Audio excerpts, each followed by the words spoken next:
ذرا سوچئے، صرف 1 سال کے اندر پاکستان کے ایک سٹنگ پرائم منسٹر اقتدار کی کرسی سے سیدھا جیل کی سلاخوں کے پیچھے پہنچ گئے۔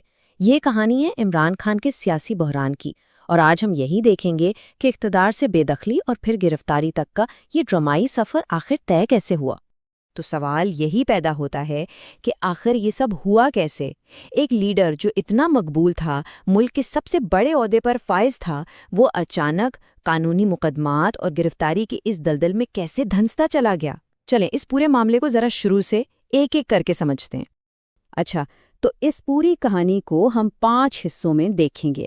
سب سے پہلے ان کی برطرفی، پھر ان کی طرف سے کی گئی سیاسی مزاحمت، اس کے بعد ان پر بڑھتے ہوئے قانونی چیلنجز، پھر حکام کے ساتھ تصادم اور گریز، اور آخر میں وہ ڈرامائی گرفتاری جس نے سب کچھ بدل کر رکھ دیا۔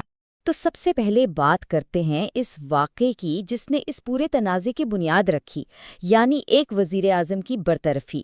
یہ سب شروع ہوا 10 اپریل 2022 کو، جب پارلیمنٹ میں عدم اعتماد کا ووٹ کامیاب ہوا اور عمران خان پاکستان کی تاریخ کے وہ پہلے وزیر اعظم بن گئے جنہیں اس طریقے سے عہدے سے ہٹایا گیا۔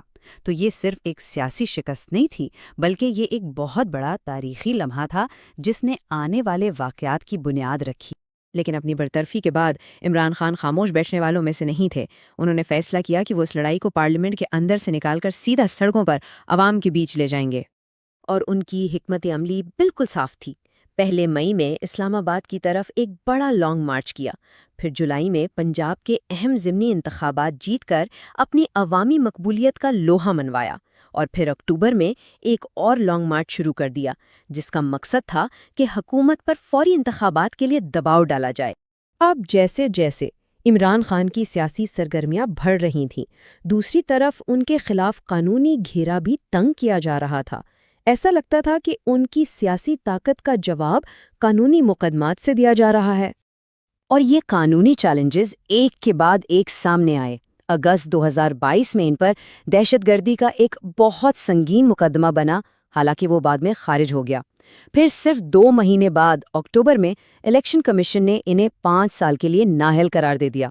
اور ان بڑے کیسز کے علاوہ کرپشن سے لے کے ہنگامہ آرائی تک درجنوں الزامات کا ایک نہ ختم ہونے والا سلسلہ شروع ہو گیا جو آج تک چل رہا ہے۔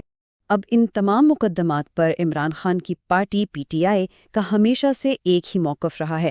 ان کا کہنا ہے کہ یہ سب کچھ سیاسی انتقام ہے اور ان کا اصل مقصد عمران خان کو سیاست سے باہر رکھنا ہے۔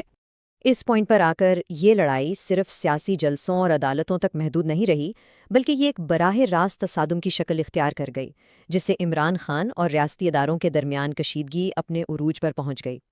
اور پھر حالات نے ایک بہت ہی خطرناک موڑ لیا۔ 3 نومبر 2022 کو ایک ریلی کے دوران ان پر قاتلانہ حملہ ہوا اور وہ زخمی بھی ہوئے۔ اس کے بعد 5 مارچ 2023 کو پولیس نے گرفتاری وارنٹ لے کر لاہور میں ان کے گھر پر چھاپا مارا، اور یہ چھاپا ایک شدید تصادم میں بدل گیا۔ حالانکہ اس کوشش میں وہ گرفتار تو نہیں ہوئے، لیکن ہر گزرتے واقعے کے ساتھ کشیدگی بڑھتی ہی جا رہی تھی۔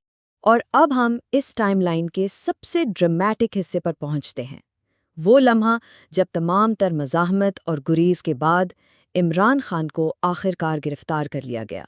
تاریخ تھی 9 مئی 2023 اور جگہ تھی اسلام آباد ہائی کورٹ، جہاں عمران خان اپنے خلاف کئی مقدمات میں پیشی کے لیے موجود تھے۔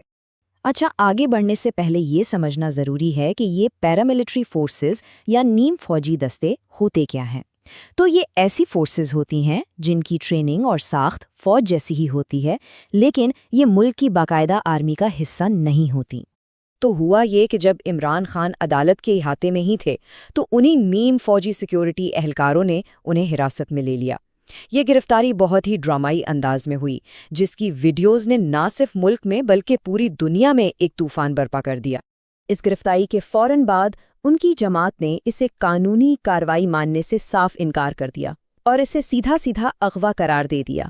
اس اعلان کے ساتھ ہی ملک بھر میں شدید احتجاج کی ایک نئی لہر شروع ہو گئی۔